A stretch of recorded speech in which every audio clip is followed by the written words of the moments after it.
para fechar o espiritismo e a doutrina espírita, assim, o livro eu botei aí na Transparência as várias etapas. A que eu mais gosto é do conceito espírita, e eu separei aqui uma parte, né, que aí a gente vê bem o jeitão do Deolindo, né? Está bem visto que Allan Kardec não quer confundir espiritismo e catolicismo. O que ele diz, e com as provas da história, é que, entre todas as religiões, a que reuniu o maior número de fenômenos com o nome de milagres, aparições, dupla vista, psicografia, levitação, etc., foi justamente a católica. Se hoje a Igreja condena a reencarnação, já houve no seio do catolicismo quem defendesse esta crença. E da história da Igreja. Ora, se o Espiritismo é tão velho quanto a criação, porque uma das críticas é que isso, o Espiritismo seria tão velho quanto a criação. E o que ele argumenta é que não é o Espiritismo, e sim o fenômeno mediúnico, que por si só não caracteriza a doutrina. Então, ora, se o Espiritismo é tão velho quanto a criação, e se está em todas as religiões, que necessidade teria Allan Kardec de criar uma palavra nova e tomar tantas providências para regulamentar as aplicações da doutrina? O que está nas religiões é o fenômeno, é a ideia de vida futura e, em casos especiais, a ideia de reencarnação. Não é o corpo da doutrina espírita. Quem ficar por aqui e, se quiser argumentar somente com essas observações, não terá elementos para compreender todo o curso da discussão. A gente vê bem o Deolindo que é separando só, ele vai quebrando por partes, né? É uma mente muito analítica, né? Ó, se você disser que todo mundo que tem fenômeno mediúnico é a mesma coisa, está errado, né? O fenômeno mediúnico é tão velho quanto o homem, mas a doutrina não é o fenômeno mediúnico. A doutrina não é a reencarnação, né? A doutrina ela se baseia nessas duas leis naturais, mas não é porque se baseia em leis naturais que ela vai ser igual aos outros fenômenos, né? E esse foi esse livro que eu acho, quer dizer, todos os livros eu gosto muito, mas esse aí eu achei mais interessante, porque foi um livro que no movimento espírita teve muita crítica, dizendo que a gente estava querendo estabelecer dentro do movimento espírita críticas às posturas das religiões de matrizes africanas, mas, de novo, o pessoal gosta muito de criticar sem passar da página 2, né?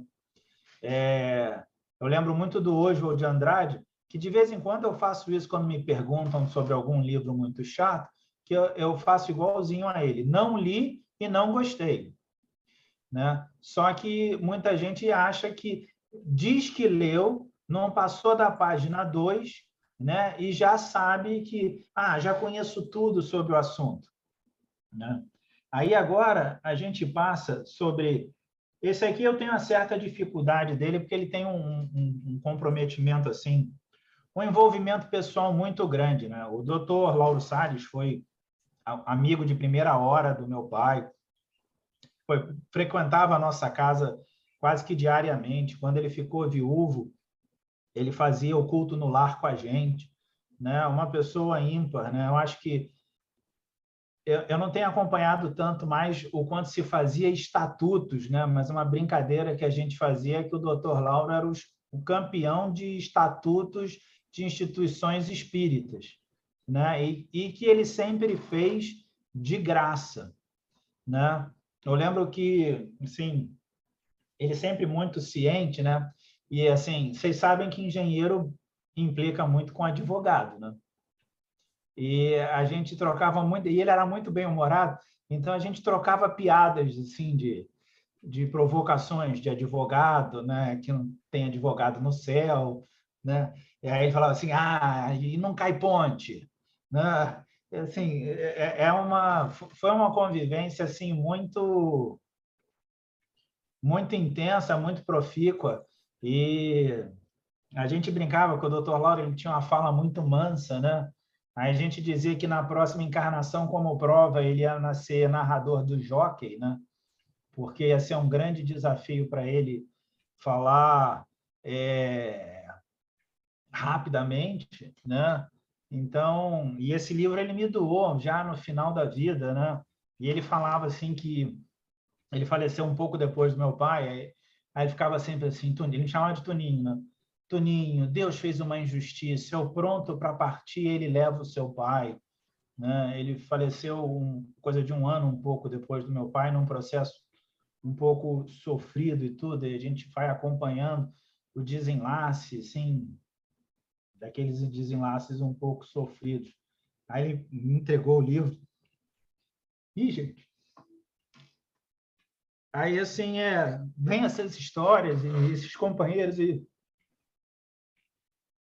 só a reencarnação para explicar como um garotote pode ser tão amigo de um senhor de muito mais velho do que ele, né? E, assim, meu agradecimento ao Lauro, né?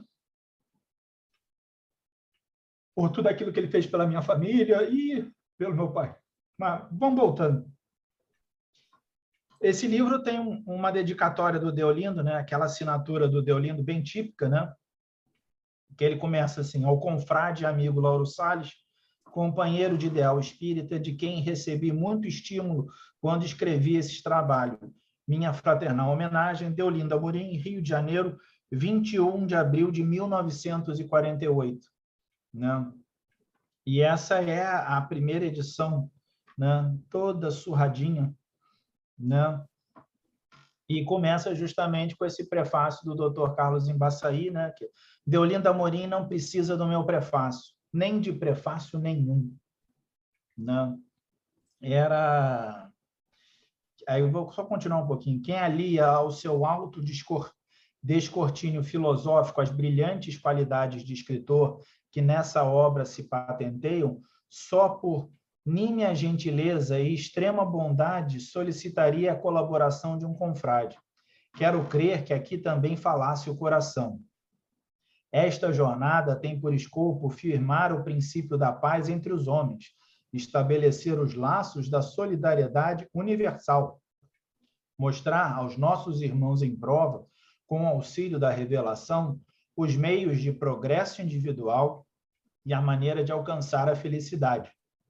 E como temos estado juntos na campanha, lembra-se ele do velho companheiro de lides espirituais e resolve dar-lhe essa prova de estima, fazendo compartir os louros deste precioso trabalho. É uma obra fantástica, né? Com várias passagens. Eu acho que, na verdade, essa obra talvez merecesse diversos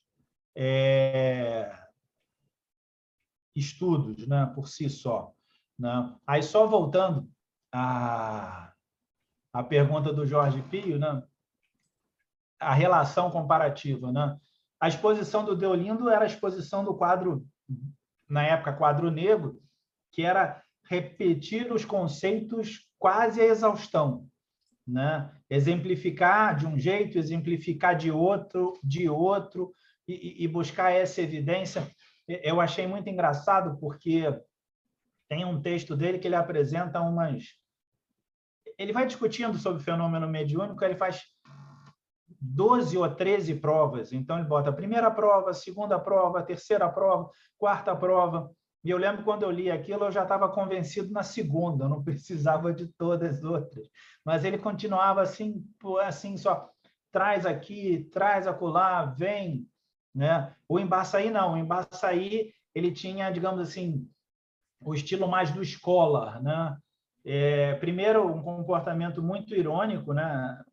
Um bom humor fantástico, né? E ele aceitava qualquer tipo de provocação, né? E algumas ele próprio cavava, ele esperava que as pessoas provocassem ele, né? Ele, sim, muito irônico, né? Muitíssimo educado, até onde eu sei, né? Eu tive mais convivência com o filho dele, que também é Carlos Embaçaí, mas o filho dele ainda está vivo, um senhor hoje de 90 anos, né? Mas mais agitado e mais combatido. Né? O Carlos Embaçaí pai já era muito mais tranquilo, Mas a exposição, ele fez alguns. Eu procurei isso na casa da minha mãe, mas eu não achei. Mas quando a gente fazia os anais do ICEB, que tinham as palestras de abertura, eu acho que teve uns 2 ou 3 anos que o Embaçaí fez a palestra de abertura. Foi até por causa do Deolindo que a minha família veio conhecer o professor Romanelli, que acabava ficando lá em casa, né? Tinha até uma história engraçada, né? Porque a minha avó veio morar com meus pais, né? Quando ficou viúva, e toda a família ficou muito amiga do Romanelli. E o Romanelli não aceitava que ninguém acordasse cedo para fazer o café para ele, entendeu? Ele não queria dar trabalho, já sabia que estava ficando na casa dos meus pais, já estava dando o trabalho, o custo de tê-lo, e não queria fazer isso.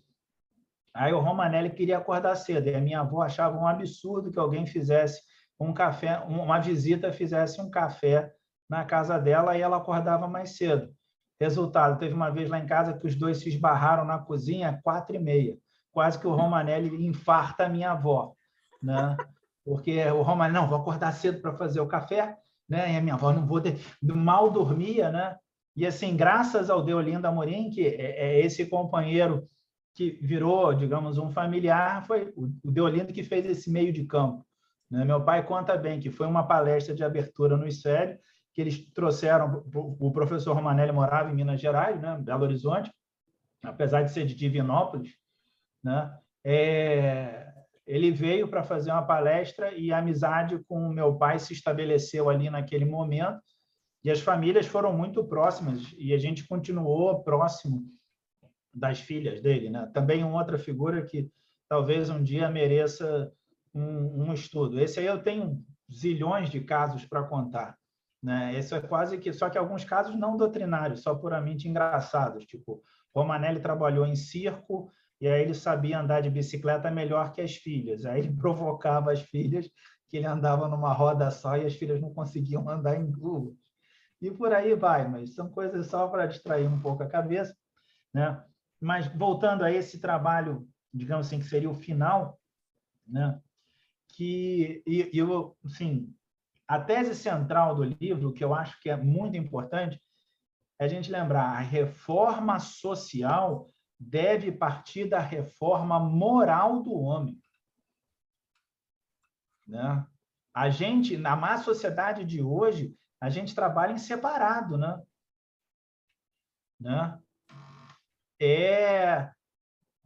Assim, a gente acha que dá para desenvolver a sociedade independente da moralidade, né? Tanto que, digamos assim, a filosofia ela separou a ética da moral, né? Na doutrina estão como dois conceitos muito próximos e quase indissociáveis, né? E mostrando que, como eles, assim, do ponto de vista doutrinário, é importante a gente ter essa relação deles, né? E entender que a função social da doutrina, né, que ela existe só, né, enquanto tiver a sua contrapartida ativa, né, se ela tiver uma função de auxílio, né? É a informação que se chega a muito, é o conforto que se chega a um grupo, né? A gente tem que ter um porquê, né? Lembrando só que porquê tem um troço que é muito interessante, e eu aprendi desde garotinho, que porquê nunca se sacia. Um porquê gera outro, que gera outro, que gera outro. E daí a gente vai avançando, né? Essa parte que ele tem, que é as relações com o direito e a filosofia, né? Eu já vou pegar aqui, vieram a pergunta sobre moral e ética. Eu talvez não seja a melhor pessoa para falar sobre isso, mas eu já chego aí, né? Vou dividir o que eu entendo disso e por que na filosofia isso acabou se separando, né? Você separar, né? Entender que o direito e a sociologia, né? Porque ainda mais hoje a gente está vivendo toda essa discussão sobre o direito da pessoa, a opinião dela e sem levar o impacto que isso causa em terceiros, né? Aí vem o Deolindo, 48, gente, né? Esse livro já é um senhor idoso. E a gente vê que, nesse ponto, a gente caminhou... Digamos assim, esse livro já estaria, com certeza, aposentado em qualquer nação, né? Quem nasceu em 48 já poderia estar aposentado. E a gente ainda não aprendeu esse conjunto de valores, né? A gente não entendeu o lado do outro, de respeitar o outro, de entender as diferenças e contribuir. Eu sou engenheiro e sou um fã da física, né? E na física o atrito é fundamental, né? O atrito move o mundo. A gente tem que entender que esse atrito ele vai sempre existir, né? Um dos maiores desafios que a sociedade tem do ponto de vista técnico é, digamos assim, as naves espaciais, porque lá no espaço não tem atrito, né? Antônio, Aquilo, por incrível que pareça, dá um problemão. Diga. posso dar uma contribuição pequena? Pois não, pois não. O Jung diz que a vida nasce do atrito dos opostos. É, verdade. Muito bem lembrado, muito bem lembrado. E bom ver que você já está prontamente restabelecido, né, Rubim? Fico feliz. Né? Eu me atritei com a doença. É. Mas o bom é isso. O atrito gera um movimento que daí dá o crescimento. Né? Sem conflito, não há crescimento. Você precisa ter uma espécie de opositor, né? Estavam comentando do meu pai, das coisas que eu mais gostei que meu pai fazia, porque com 15 anos eu era muito chato. Agora eu já sou um chato mais calmo, mas com 15 eu era muito chato mesmo. Né? Desculpe a brincadeira, você era um chato de galocha, não, né? Não, mas muito pior. Galocha, capa, guarda-chuva eu não usava. Né? Chapéu, mas assim, imaginem o seguinte, eu sempre tive muita sorte com livro, eu acho o livro difícil. Uma coisa que meu pai falava assim, não tem tal livro, ele me arranjava. E quando eu ia procurar livro na biblioteca, o livro era raro, a bibliotecária falava, eu não sei onde está, posso procurar? Aí o livro chegava na minha mão. Então, eu sempre li muito. Com os 15 anos, eu era quase um materialista, confesso. Entendeu? Assim, bem daqueles, sei tudo, você não está entendendo da doutrina, entendeu? Eu não concordo com o que você pensa, todo cheio de, sim, todo cheio, né? Como todo bom adolescente.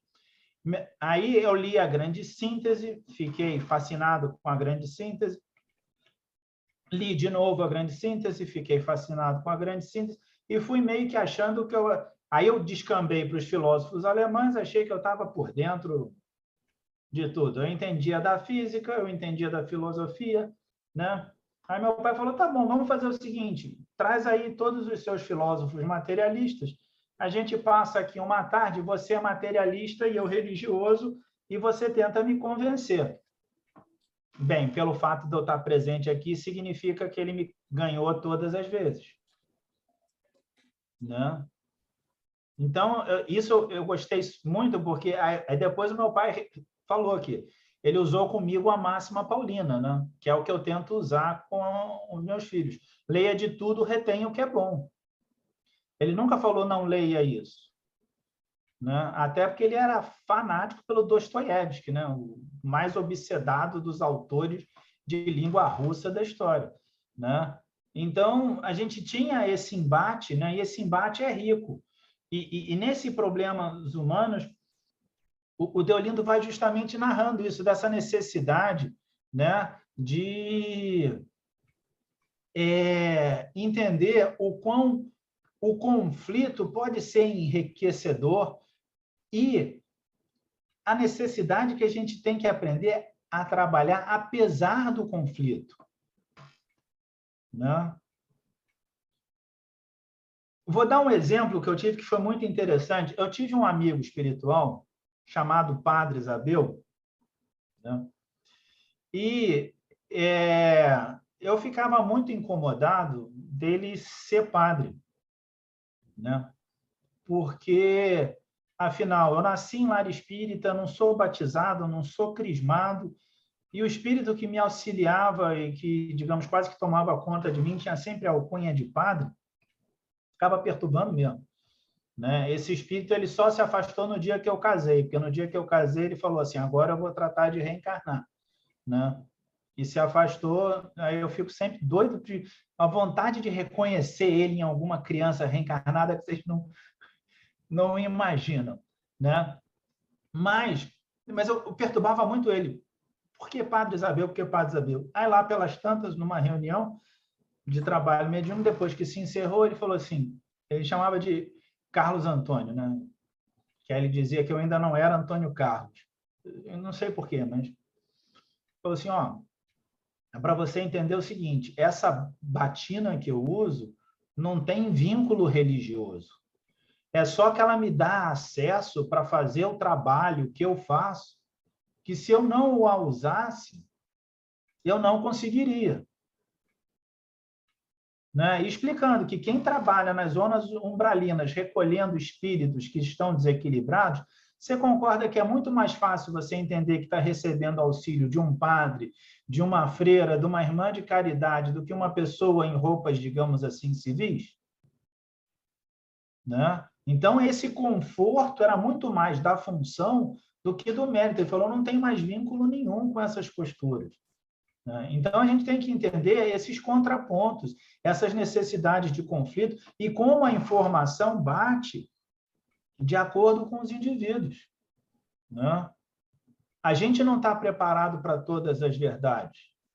Né? Às vezes falta conhecimento, falta cultura, falta experiência, ou até mesmo falta linguagem, como apareceu no Livro dos Espíritos. E o Deolindo trabalha isso muito bem, né? Mostrando que você tem que ter essa reforma moral do homem. Porque se eu entender que o indivíduo, por mais opositor que ele seja, ele ainda assim é merecedor do meu apoio, concorda que isso é a prova verdadeira da caridade sendo realizada para com todos? Né? Porque não adianta eu ser bom com quem eu gosto. O Martin Luther King tem uma palestra dele que é fantástica. Ele fala assim, Jesus disse, ame vossos inimigos. Ele nunca falou, goste de vossos inimigos. Né? Que é justamente uma outra forma de trazer esse conjunto. Né? De trazer esse conjunto de valores. Né? Aí, só pegando aqui, eu fiquei devendo aqui, da Maria das Graças, né? A diferença entre moral e ética. Né? A moral acabou sendo associada a um conjunto de valores, né? Que é entendido como o conjunto dos valores morais. E a ética é aquilo que se adequa desses valores. Né? Acabou que se separou, então, moral religiosa e a ética no trabalho. A doutrina acaba que trabalha com os dois, sendo muito mais usados quase que como sinônimos. Né? Que a moral cristã ou a ética cristã são usadas de forma, digamos, puramente, quase como sinônimos. Né? Começou-se junto, se separa, tanto que a moral deriva depois de moral e os bons costumes. Né? O que era moral? Né? O que passa a ser amoral, que não tem moral? Ou o que é imoral, que nega a moral? Né? E a ética só tem o que seria ético e o antiético. Né? Mas, como se a gente olhar na essência, a doutrina dos espíritos ela dá um passo para trás e olha a fonte disso. Na fonte, a moral e a ética vai ser a mesma coisa. Que vão ser os conjuntos de valores que você tem como importantes, como que constroem positivamente o seu conjunto de valores. Né? Eu acho que chegou no meu... Oi, pois não? É mais um acréscimo, né, para a gente bater uma bola legal aí. A gente faz um esforço tremendo em ser bom, né? Então, a gente imagina que estamos sendo bons. Tanto que Paulo diz, o bem que eu quero fazer eu não faço, no entanto, o mal que eu não quero fazer, este eu faço. E aí eu me lembro de uma frase, mais uma do Jung, que dizia o seguinte: eu prefiro ser íntegro a ser bom. Essa é uma diferença dos conjuntos assim que a gente se inseriu como sociedade mesmo, né?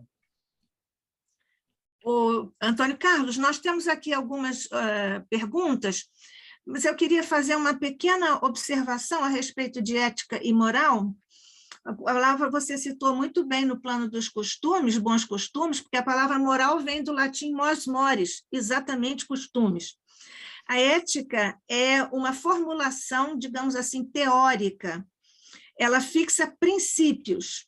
E a moral é a vivência ou a aplicação desses princípios. Mas nós temos, inclusive, do ponto de vista da formulação de um conjunto de princípios, você vê, por exemplo, que nós temos, às vezes, anúncios aí na imprensa de que há uma ética entre os presidiários. Na prisão existe uma ética. Os criminosos que são colocados lá sofrem tais ou quais, digamos assim, castigos em função de princípios que são vigentes lá num código de ética próprio daquela população. Por outro lado, você veja, existe um código de ética da medicina, um código de ética da área do direito e assim subsequentemente, né? Mas no curso dos tempos foi sendo assimilada essa formulação junto à ética, porque um é do princípio, o outro é de aplicação dos princípios, afinal as pessoas hoje falam da mesma coisa com ambas as palavras, né? Mas nós espíritas temos uma ética que é o que deve ser, que é a ética normativa do Evangelho de Jesus. As outras éticas e as variações éticas que nós, ao longo dos séculos, fomos tomando como conjunto de princípios, revela como a encarnação se torna manifesta no projeto evolutivo da humanidade, no campo das suas ideias, no campo da sua aproximação com o Evangelho ou com a ética normativa do Evangelho. Porque, na verdade, o Evangelho não é o que nós vivemos, não é o que as pessoas da época viviam, como hoje nós temos como a nossa ética o que nós vivemos, o que nós temos como certo, não é? Mas nós vamos evoluindo, e depois o que nós tínhamos como certo, isso aqui pode melhorar muito e já é melhor, por causa da encarnação, da evolução, não precisamos nem detalhar isso.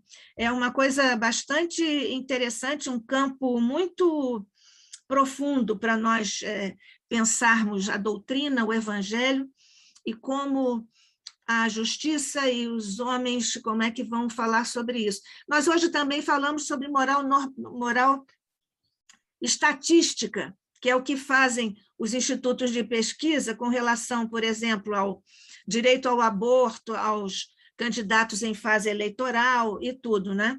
Então, tem moral estatística também. Eu falei sobre isso no primeiro volume da série Pelos Caminhos da Educação. Desculpe, falei demais, mas o tema era muito apaixonante. Sem dúvida. Mas, e o livro é interessantíssimo. Bom, então podemos ir em frente? Tem aqui... eu acho que agora eu encerrei. Podia abrir para perguntas, né? Exatamente. Eu estou perguntando se podemos, né? Não, por mim, então podemos. Nádia? Sim. Só uma observação, muito boa a sua colocação, achei fantástica. A questão da moral e da ética, ela não se enquadra no amai-vos e instruí-vos, pois, afinal, o instruí-vos seria a ética. A gente tem que se instruir dentro dos costumes. E a prática seria o amor, colocar isso em prática, né? O amai-vos seria a questão moral. Isso, porque Jesus também disse amar a Deus sobre todas as coisas e ao próximo como a si mesmo. Esse é o grande princípio, né? E daí defluem os outros desdobramentos para a prática disso. A prática de amar a Deus é a prática de amar ao outro e a prática de amar a si mesmo. São instâncias diferenciadas que formam um amálgama ético-moral. Perfeitamente. A trilogia, né? Exatamente. Acaba sendo, né? Se bem que a gente tem a ideia de trilogia de 3 coisas separadas, né? Aí é uma coisa, é um amálgama mesmo, sabe? Tudo assim entrelaçado. É só tripartido, né? Isso. Tem um troço que é legal na natureza, alguns dos elementos fundamentais eles só existem como 3/4, que é tipo um elemento fundamental. Quando eu vi isso aí na época da faculdade, eu falei, caramba, que maravilha! Que felicidade, existe, né, o garoto? Eu falei assim, olha, os 3 só existem juntos, a gente não consegue separar. Né? Aí vem o André Luiz, que tem um comentário assim, en passant, no Mecanismos da Mediunidade. Para vocês, o elétron é partícula fundamental. Aqui na parte espiritual também ele é físsil. Também ele é o quê? Físsil, ou seja, ele ainda quebra. Tem algum elemento que gera o elétron. Porque para a gente o elétron é um dos fundamentais.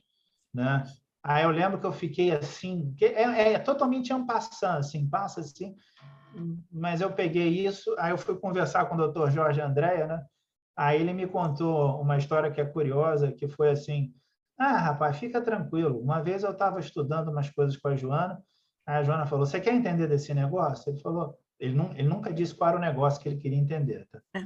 O diálogo foi assim, você quer entender desse negócio? Quero. Mas você quer entender mesmo? Ele falou, quero. Então vem para cá. Ele falou, não, me deixa aqui. Deixa quieto. Você viu que ela deixou... Espera um pouco, né? Espera um pouco.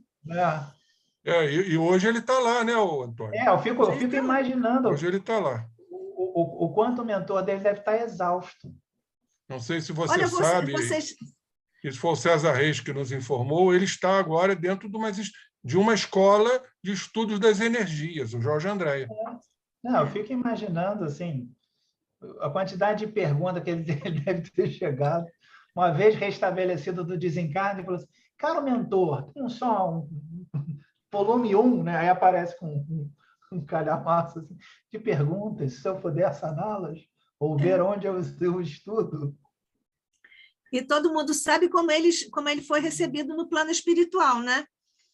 Está gravado lá em um programa nosso, pelos Novos Rumos, na Rádio Rio de Janeiro, em que o César relatou, ele tinha me relatado lá, no cemitério, mas depois eu pedi a ele, fizemos um Novos Rumos com o César, falamos de Jorge André, que eu também gosto de homenagear as figuras do Espiritismo, e aí o César disse que ele foi recebido com um beijo no rosto por Joana.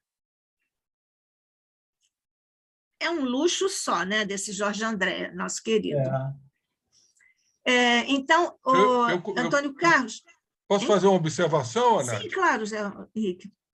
Eu acho isso bem pertinente, né? Mostrar a humildade do Jorge Andréa, né?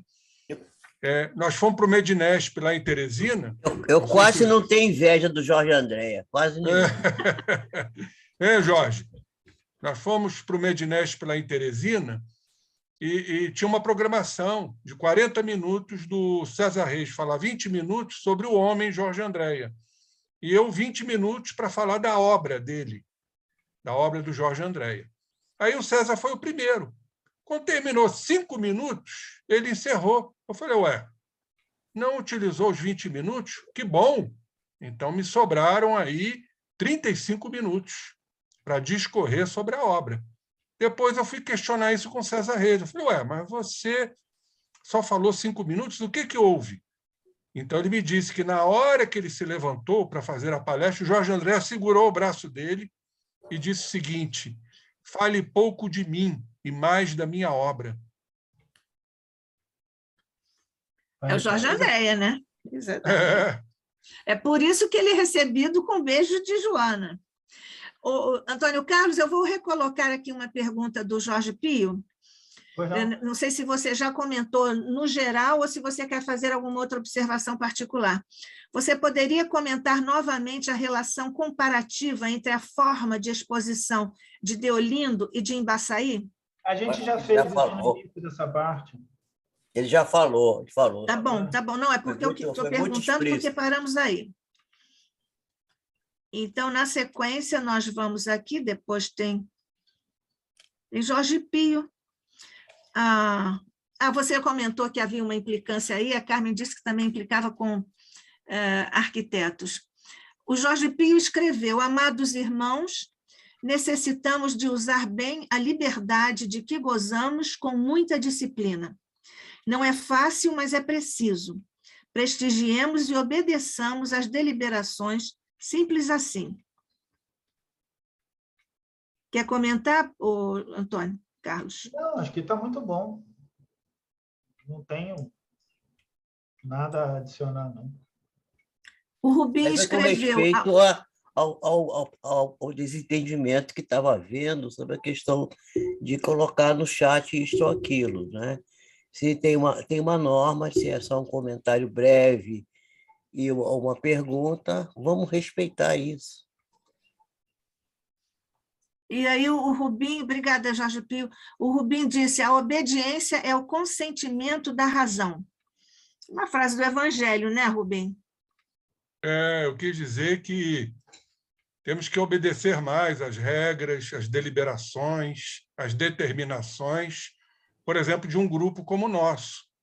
Então, a obediência vem do latim, ob audire, ouvir a voz de Deus, ouvir a voz da razão, e não a gente se opor tanto ao que é determinado, ao que é deliberado. Eu quis dizer isso. A Carmen escreveu, Carmen Baldo: este aforismo, a reforma social deve partir da reforma moral do homem, é uma preciosidade. Começa pelo conhecer-se e depois pela consideração entre você e os outros. Perfeito.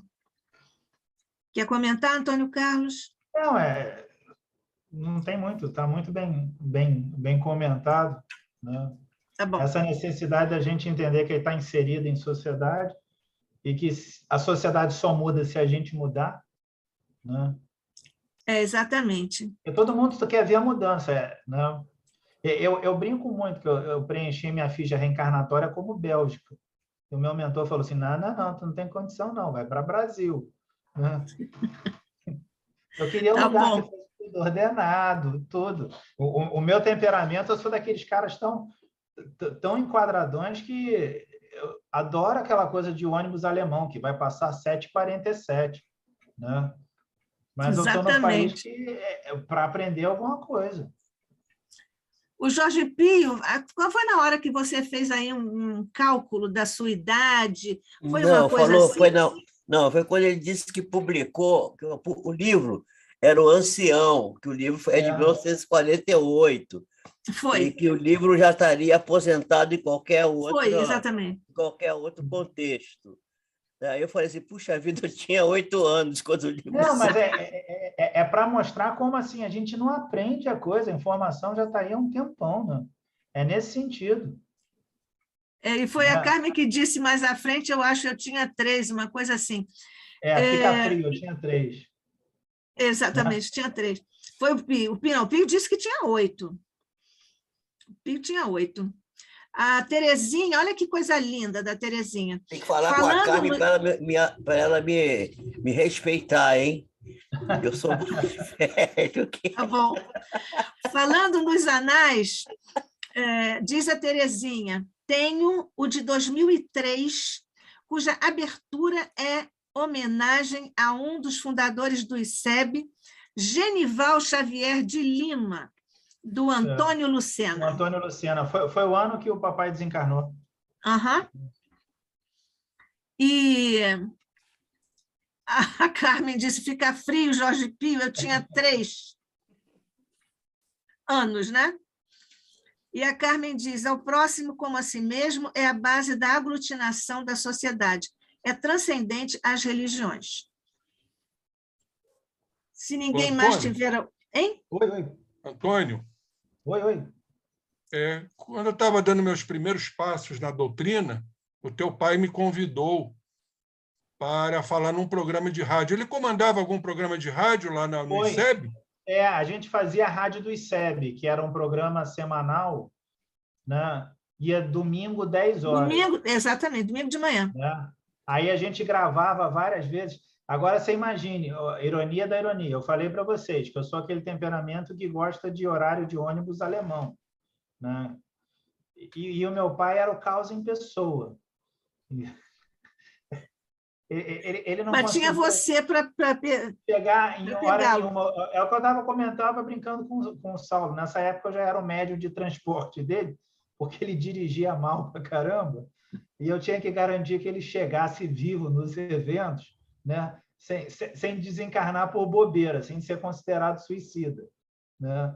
Que é igualzinho no livro que teve... O ICEB fez um livro em 93, em homenagem ao Deolindo, né? E eu fiquei levando meu pai para fazer as entrevistas. E era porque eu levava ou ele desencarnava dirigindo o carro lá, porque ele era muito perigoso. Né?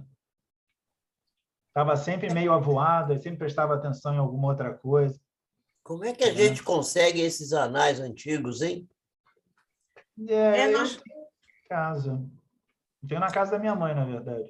Será que tem algum no ICEB? Ô, Pio, nós estamos levantando toda a parte de revistas, de documentos antigos, estamos levando isso para ser digitalizado, que é uma oferta de um companheiro nosso que prefere o anonimato, e nós estamos quase terminando. Eu vou investigar se os anais estão lá, porque só do que está guardado nas caixas e tudo do ICEB, mas eu vou verificar isso. Eu tenho de 1960 a 63 e tenho de 1983. Esses eu tenho, são os únicos que eu tenho.